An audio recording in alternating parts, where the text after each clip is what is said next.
একটু আগেই অতীন ঘোষের একটা পুজোতে গেছেন এবং একটা বিশেষ সম্প্রদায়কে বার্তা দিচ্ছেন হিজাব পরে। হিজাবটা নিয়েছেন এবং এইভাবে আমি পোস্ট করবো একটু পরে সোশ্যাল মিডিয়ায়, আপনারা ভালো করে দেখবেন। ওটা হিজাবটা তিনি নিয়েছেন,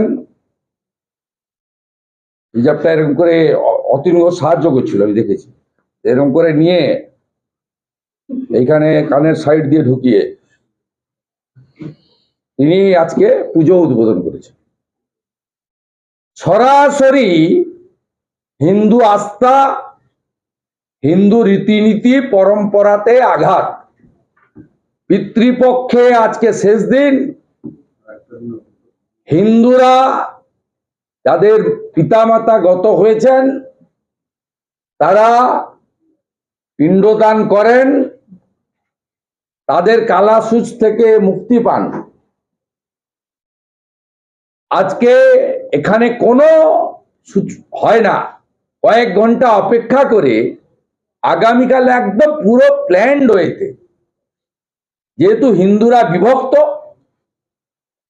হিন্দুরা ভোট দিতে যান না, মানে সবাই ভোট দিতে গেলেও অনেকে অনেকভাবে ভোট দেন, ভাগ করেন।